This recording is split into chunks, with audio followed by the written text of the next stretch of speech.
People laughed at him, threw scraps at him, and said he'd never be anything but a beggar. But what if I told you, the boy they kicked out of the mall came back as the man who bought it? And what he did with that power, no one saw coming. It was 3 p.m. The sun blazed down on the marble tiles outside Grandview Mall, a luxury fortress of glass, steel, and designer brands.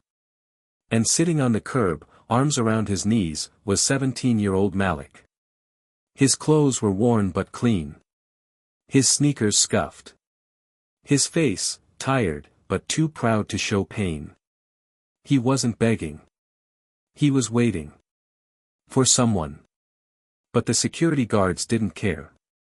A heavy-set guard stomped over, his walkie-talkie squawking. "Hey! You can't sit here." Malik stood. "I'm not causing trouble. You loiterin'. Don't make me call backup." Before he could explain, 2 more guards approached. One of them laughed. "Thought this was a 5-star mall. Why we got street trash on the sidewalk?" Malik clenched his fists but didn't respond. That's when someone pulled out a phone. A woman in heels muttered, "See? They're always trying to make a scene." The guards grabbed Malik by the arm.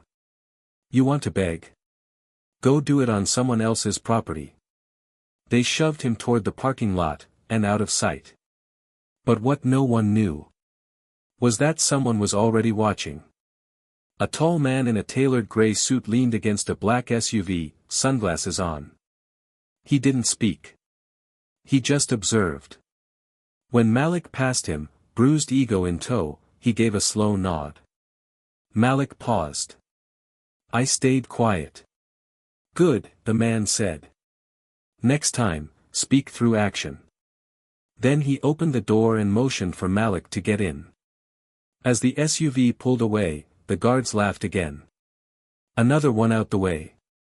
But they didn't know that the mall had just been sold. And the new ownership paperwork was sitting inside that black SUV. In Malik's lap. He wasn't here to beg. He was here to learn. To observe. To decide. Because Grandview Mall didn't just belong to the rich anymore. It belonged to a boy they kicked in the dust. The SUV's tinted windows shielded them from the mall's chaos. Inside, the silence was thick. Malik glanced at the man beside him, tall, dark-skinned, mid-40s, clean-shaven, emotionless behind his gold-rimmed shades. He hadn't introduced himself. He didn't need to. "You handled that better than I expected," the man finally said. "Didn't feel like it," Malik muttered. The man looked out the window. "They humiliated you. In public. For existing." Malik stayed quiet. But something inside him cracked. "You still want to know who your father is?" Malik's head turned fast. "You said you'd tell me when I was ready. You were ready today." Flashback, 6 months earlier. Malik lived in a group home on the south side. Never knew his mother. Never met his father. The only thing he had was a folded letter, unsigned, that read, "When you turn 17, go to Grandview Mall. Watch how they treat you. Then come find me." He thought it was a prank. Until the man in the suit found him outside the group home. "Your name is Malik Harris," the man had said. "And your last name means more than you think." Back in the SUV, Malik clenched the letter in his pocket. "So who is he?" "My dad." The man handed him a black leather folder. Inside was a birth certificate. And next to the father's name, Landon Whitmore. Malik's eyes widened. "That's the guy who built Grandview Mall." "Yes," the man said. "And half the city. So, he's my..." He was. Malik froze. Was? He passed 2 years ago. But not before naming you in a sealed will. Malik's hands trembled. Why didn't he come for me? He wanted to. But there were people who didn't want you found. People who now work in that mall. Malik's voice broke. You're saying, they knew? The man finally turned, removing his sunglasses. His eyes burned with something colder than fury. They didn't just know. They erased you. Malik leaned back. The silence returned. But this time, it wasn't weakness. It was fire. Then it's time they remember me. The next morning, Malik stood outside a sleek office tower downtown. The sign read, Whitmore Legacy Holdings. Inside those glass doors sat lawyers, board members, real estate sharks, all part of his late father's empire. The man in the suit stood beside him again. From now on, call me Mr. Royce, he said. I was your father's advisor. And now I answer to you. Malik nodded, his heart pounding. So. I really own all of this? Royce didn't smile. Not yet. There's a trust. A board. They're not happy about your existence. Upstairs, in the marble boardroom, they faced 5 people, all older, white, sharp-dressed, cold. One man, Vincent Lane, sneered. So this is the boy. He has a name, Royce said firmly. A woman chimed in with a fake smile. Malik, sweetheart. I'm sure this must be very confusing for you. Malik stared at her. I'm not confused. I'm just watching who's pretending to care. Silence. Then Vincent leaned forward.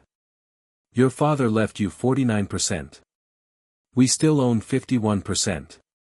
So let's not pretend you're in charge. Royce's voice sliced through the air. Mr. Whitmore's last clause states that Malik may assume operational control if the board is found negligent or discriminatory. Vincent laughed. Prove that. Malik opened his backpack and pulled out a USB drive.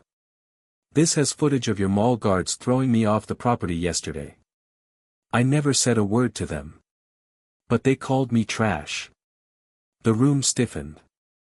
It also has a woman recording them laughing after I left. That sound. Malik leaned in. It made me realize something. What's that? Vincent snapped. This place doesn't need new money. It needs a new heart. Mr. Royce smiled for the first time. And that heart just walked in. As they left the boardroom, Royce whispered. That stunt will make them panic. Good, Malik said. Let them. I'm done waiting. But someone was already watching from a corner of the building. A woman in a navy suit, earpiece in, whispered. He's making moves. We need to handle this, fast. That evening, Malik returned to the same spot where he'd been humiliated just a day before, the Grandview Mall parking lot. But this time, he wore a fresh white hoodie, black jeans, and clean kicks. Confidence in every step. Inside the mall, the guards noticed him instantly. Not again, one muttered. Didn't we kick this kid out? But before they could approach, Mr. Royce stepped in beside Malik and handed the head guard a sealed envelope. Read it. The guard opened it, eyes scanning the words. His jaw dropped. Effective immediately, full access. Mall-wide? That's right, Royce said. He can go wherever he wants. The guard tried to fake a smile. My apologies, Mr. Malik. Malik didn't answer. He just walked inside. Meanwhile, in a shadowy office on the upper floor, Vincent Lane was watching on a monitor. He's not just a threat anymore, he snapped. He's a liability. A woman across from him, Vanessa, head of mall operations, leaned forward. You're the one who covered up the will for 2 years. If he finds that out. He won't. You sure? Because the boy's smarter than you thought. Vincent's eyes narrowed. Then we make him look like a criminal. One mistake. That's all we need. Back at the mall entrance, Malik wandered the halls. Everything that once felt cold, now felt like paper. He stopped in front of the Rolex store, the same one that had called security on him last year for looking suspicious. He didn't go inside. He just stood there, watching. And the manager, the same one who'd insulted him, stepped out, fake grin plastered on. "Would you like to come in, sir?" Malik stared at him. "No thanks. I already have time." He kept walking. He wasn't here for watches or power plays. He was here for answers. Because the truth about his past wasn't just hidden behind greed. It was buried under lies. And he was ready to start digging. Mr. Royce led Malik through a narrow hallway behind the mall's west wing, a place few customers ever saw. "Your father used to keep a small storage office here," he said. "Locked up after his death. We finally got clearance." The door was heavy, rusted. The key slid in with a loud click. Inside was dust, silence, and history. A single desk. A file cabinet. A faded photo of Landon Whitmore, smiling, arm around a woman Malik didn't recognize. Malik picked it up. "That's not my mom." Royce stepped closer. "No. That's Vanessa. Your father's assistant, and the woman currently running mall operations." Malik's stomach tightened. "She's the one watching me." They opened the drawers. Inside, sealed envelopes, dozens of them. Each labeled, "To Malik. Hold until age 18. Malik's hands shook as he opened one. It was written in his father's handwriting. "Son, I don't know if you'll ever read this. But I want you to know something. I never wanted to leave you. They made me believe your mother had run off with you. It wasn't until years later I found out, you were in foster care. By then, too many people were watching. And I was being warned, leave the past alone or lose everything. But you were never a mistake." Malik dropped into the old chair. He wasn't just the heir to a fortune. He was the victim of a stolen childhood. They lied to him. And to me. "Yes," Royce said. "And now, they're trying to bury the truth again." Malik stood up, stronger. "Then we make the truth louder than their lies." Meanwhile, in her high-rise office, Vanessa looked out over the parking lot. She saw Malik stepping out of the old storage room. Her assistant entered, whispering nervously. "He's reading the letters." Vanessa's voice turned ice. "Then it's time to burn the rest." 3 days later, the mall buzzed with whispers. A sudden memo had gone out to every tenant, store manager, and mall employee. Mandatory meeting. Grand Atrium. Noon. No reason given. No explanation. But when the time came, nearly every worker in the building stood shoulder to shoulder under the skylight of the atrium, baristas, janitors, cashiers, stylists. Whispers grew louder when a microphone appeared on a simple stand. And silence fell when Malik stepped out from the side entrance. Gone was the boy in hand-me-downs. He wore a tailored navy jacket over a white t-shirt. Still humble. Still grounded. But unshakable. Mr. Royce stood behind him, arms crossed, watching. Malik stood at the mic and looked out at the crowd. "Some of you know me. Some of you think you do. 3 days ago, I was told to leave this mall. Today, I came back with something more powerful than security clearance." He held up a small document. "This is the ownership deed. I'm Malik Harris. And I now control 49% of Grandview Mall." Gasps rippled across the crowd. "But I'm not here to make threats. I'm here to make change." He paused. "I've read the reports. The complaints ignored. The workers mistreated. My father built this place for success, but not at the cost of souls." He turned slightly. "From today forward, every worker gets a voice.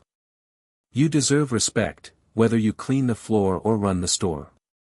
Upstairs, on the balcony, Vanessa stood watching. Jaw tight. Phone in hand. He's playing the hero, she hissed. We need to strike. Vincent's voice crackled through her earpiece. Let him have his moment. We'll make sure it's his last. Back in the atrium, Malik took a deep breath. He saw their faces, shocked, hopeful, suspicious. I'm not asking for trust. I'll earn it. And with that, he walked away from the mic. No applause. No cheers. Just stunned silence. But that silence was louder than any roar. That night, Malik stayed late at the mall. He walked through the empty corridors alone, no guards following him, no whispers behind his back. Just silence. For the first time, he felt like he belonged. He was reviewing floor plans in a back office when Mr. Royce entered, holding a file. We have a problem, Royce said. Malik looked up. What now? Royce tossed a folder on the desk. Inside were surveillance photos. Malik squinted. Then his jaw tightened. That's the south stairwell. What are they doing? They're planting something. The photos showed two mall employees, both on Vanessa's payroll, sneaking into restricted areas, placing strange black objects behind ceiling tiles and into vents. Malik's voice lowered. Cameras? No, Royce said grimly. Worse. Sound emitters. They're trying to fake a mold crisis. If they pull this off, health inspectors shut us down, and the board seizes control from you. Malik's fists clenched. They're framing me for neglect. They want to make you look reckless. Dangerous. Inexperienced. Malik stood. So let's flip it. We let them try. The next morning, Vanessa stood with Vincent in the operations office. Did you place everything? He asked. All 6 locations, she smiled. Within hours, health inspectors will label the mall hazardous. And our dear Malik will be reduced to a liability. Vincent nodded. Once the media runs it, the board will override his control. And he'll be gone before week's end. But Malik was already 10 steps ahead. He had installed secret surveillance across the 6 locations. He had time-stamped every placement. And he had one final move, he invited the health inspector himself. At 11 a.m., the inspector arrived.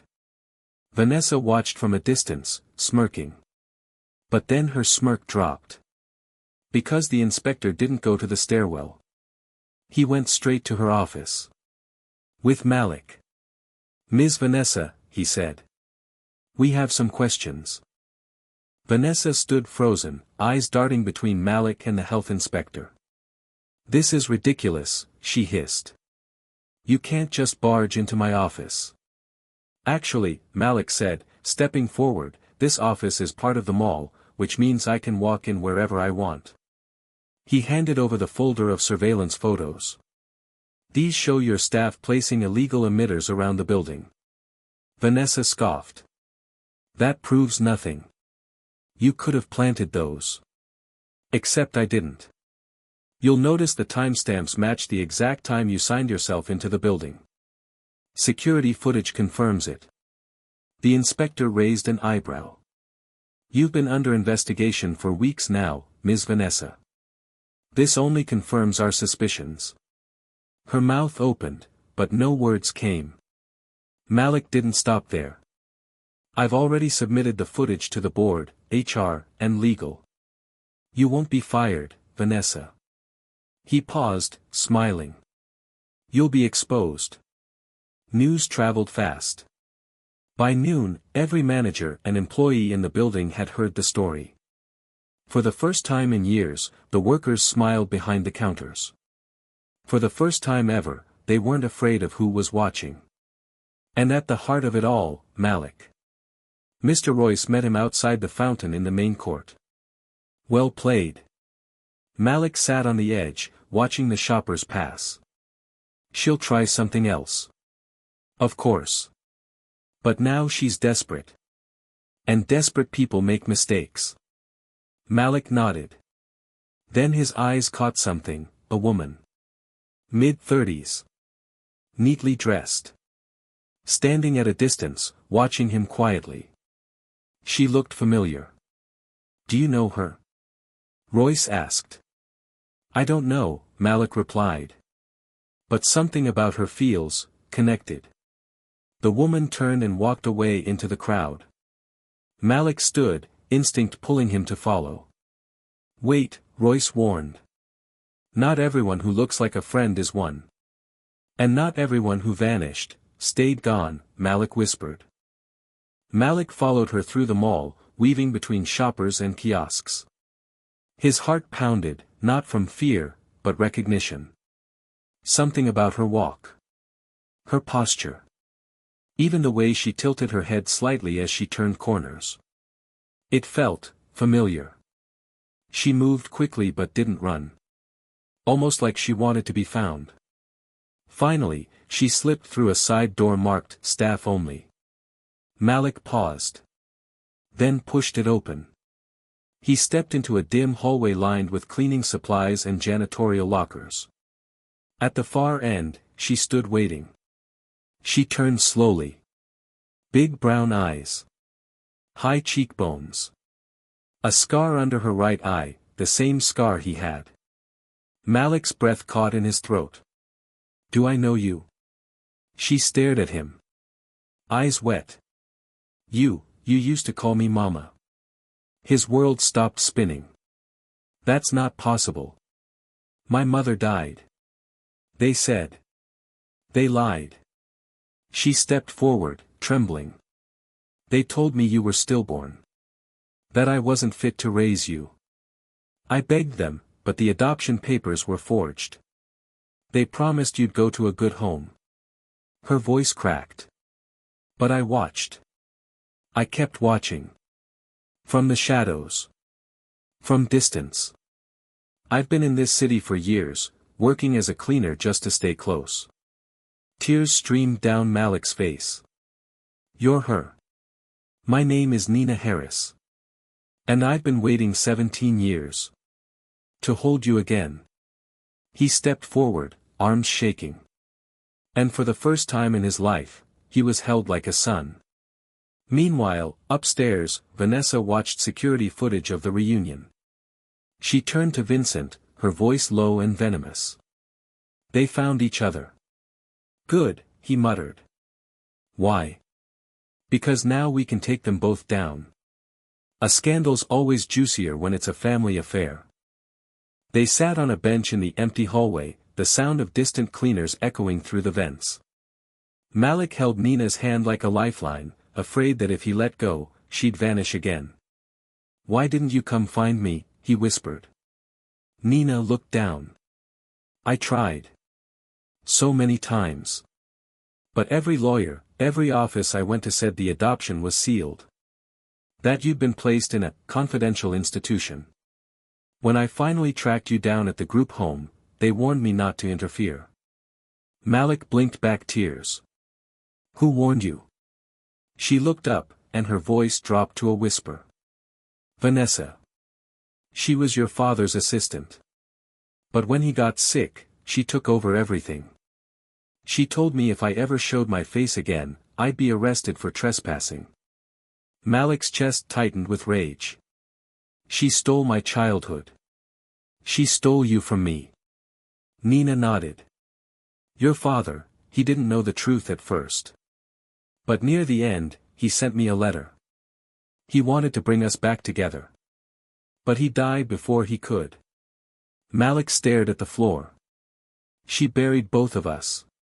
One with silence. The other with lies. Later that night, Malik sat in Mr. Royce's office, eyes hard. She threatened my mother. She used my father's illness to rewrite our history. Royce folded his hands. Then we don't just expose her. We erase her from the empire. How? Start by doing what she fears most. He handed Malik a folder. Inside, internal audits, financial misconduct, staff terminations without cause. Launch a public investigation. Show the board who's really been endangering the brand. Malik nodded. And when she's cornered? Then we show her what it feels like to beg. Meanwhile, Vanessa sat in her condo, sipping wine, watching the video of Malik hugging Nina on loop. Her face was calm. Cold. They want a reunion story, she muttered. Let's see how the public handles a scandal instead. She picked up her phone. Release the file. Make the boy look like he bribed his way in. The next morning, the headlines hit hard. Teen inherits fortune, accused of bribery and fraud. Mystery boy stole mall ownership through insider deal. From beggar to boss, or just a con. Photos of Malik flashed across the news. One from when he was thrown out by guards. One from his atrium speech. And one, zoomed in, of him hugging Nina. Twisted by the media into something else. His janitor mother helped rig his takeover, the anchor declared. Sources claim years of secret planning. Inside the mall, eyes shifted. Some workers hesitated to smile. Managers whispered behind closed doors. Even the board called an emergency meeting. Mr. Royce paced his office, tossing Malik a folder. Vanessa leaked fake documents, edited footage, forged emails. She's making it look like you and Nina blackmailed your way in. Malik read in silence. Then he folded the file shut. I won't play her game. Then she'll win. No, she's counting on me to break. I'm going to do the one thing she can't, stand in truth. That afternoon, Malik walked back into the mall atrium. He didn't hide. He didn't flinch. He stood in the center where the whole mess began, holding a mic again. You've seen the headlines, he said, voice steady. But you haven't heard my story. Nina stood at the edge of the crowd, eyes trembling with pride and fear. I didn't choose this life. I didn't ask for this power. But I will use every second of it to fix what they broke. He pointed upward. There are people in this mall who built their careers by destroying lives. I'm here to rebuild them. Starting with the woman who gave me life, and had it stolen. He turned toward Nina, extended his hand, and pulled her into the center. The crowd was silent.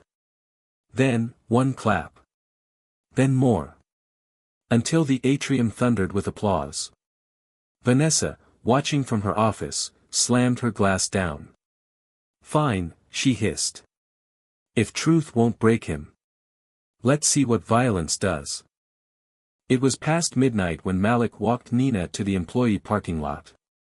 You should stay at the condo, he said. You don't need to be here anymore. Nina shook her head.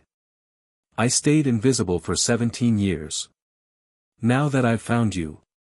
I'm not hiding again. Malik smiled faintly, but worry crept behind his eyes. Things are getting dangerous. You were in danger long before you knew who you were. At least now, you have power. And me. She kissed his forehead and stepped into her car. Minutes later, Malik turned toward the exit. And froze. A figure stood in the shadows between parked cars. White. Mid-30s. Hoodie. Holding a tire iron. Before Malik could react, a second figure lunged from the side. Watch out, someone yelled. Too late. The iron slammed into Malik's ribs. He dropped to the ground with a grunt, breath knocked out. Stay down, thief, the second man snarled. Your people don't belong here, said the first. We're taking this place back. Another kick to his stomach. You don't deserve that mall. You don't deserve that money. And you definitely don't deserve pity. As they raised the tire iron again. A car screeched into the lot. Nina's voice tore through the night. Hey! Get away from him. The attackers ran.